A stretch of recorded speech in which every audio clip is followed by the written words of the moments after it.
Hello everyone, this is Mark Harrell, Senior Pastor of Forest Hills Baptist Church. Thank you again for joining me. Lately I've been having to give the bad news to several patients about being positive for the COVID-19 virus. Many of them are followers of Christ, some are not. And it's very interesting, some of the reactions that I've been seeing.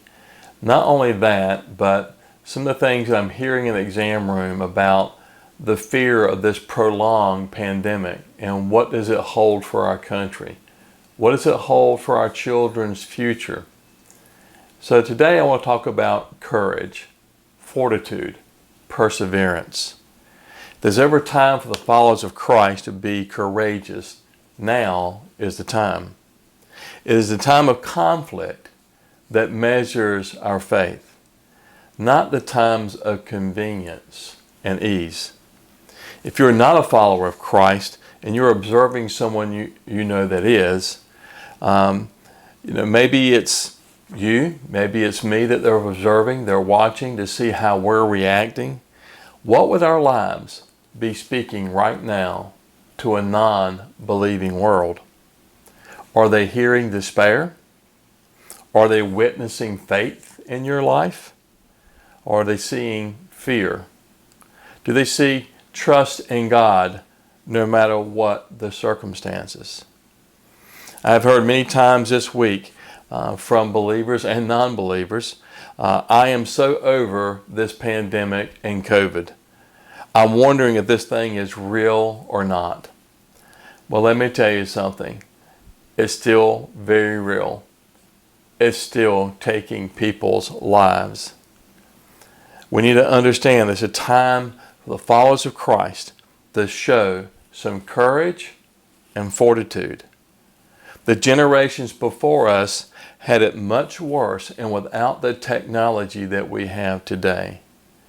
Measles alone lasted 10 years before a vaccine could be created. Paul was also trying to encourage the Philippians in facing their opponents.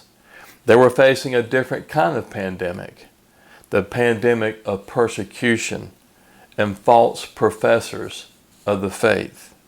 In Philippians chapter 1, verses 27 through 28, it says, "Only let your manner of life be worthy of the gospel of Christ, so that whether I come and see you or am absent, I may hear of you that you are standing firm in one spirit, with one mind, striving side by side for the faith of the gospel, and not frightened in anything by your opponents.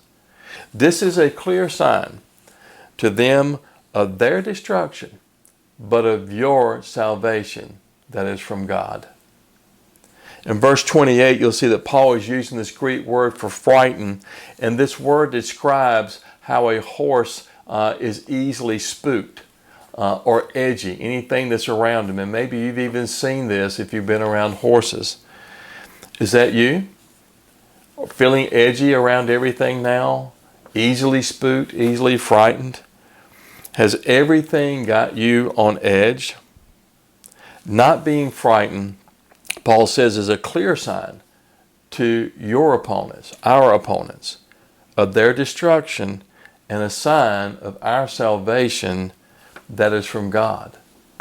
What are people seeing in your life right now? Are they seeing courage, or are they seeing someone who's frightened? God's children understand the power of their Father, and we should have faith and trust in that.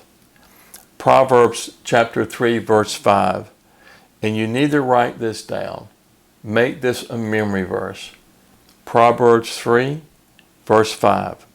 "Trust in the Lord with all your heart, and do not lean on your own understanding." Beloved, if you're trying to figure out these complex events of today, you're not going to be able to.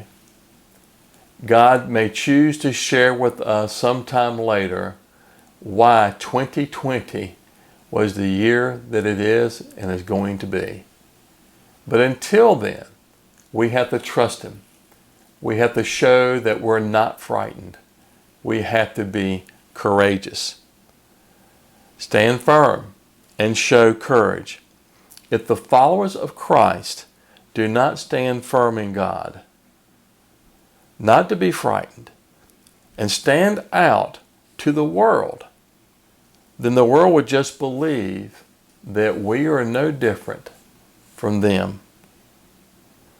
There are very important events that have happened this year. We think about the election, we think about the demonstrations, and certainly the pandemic.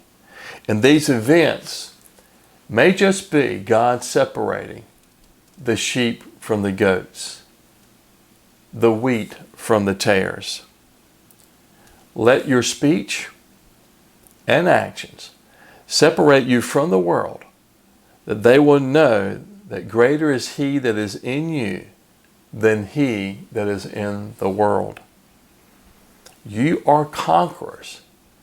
And not only conquerors, but Paul says that you are super conquerors. Romans 8, verse 35 through 37. Who shall separate us from the love of Christ?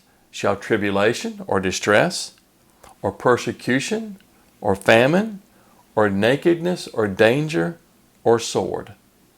As it is written, for your sake, we are being killed all the day long. We are regarded as sheep to be slaughtered. No, in all these things, we are more than conquerors through Him who loved us. So I ask you to please be courageous, remain in the faith, remain strong. Show the world what Christians are all about. We do not run away in fear. We don't have despair because we know who Christ is and we know that our Father is sovereign. Thank you and God bless you.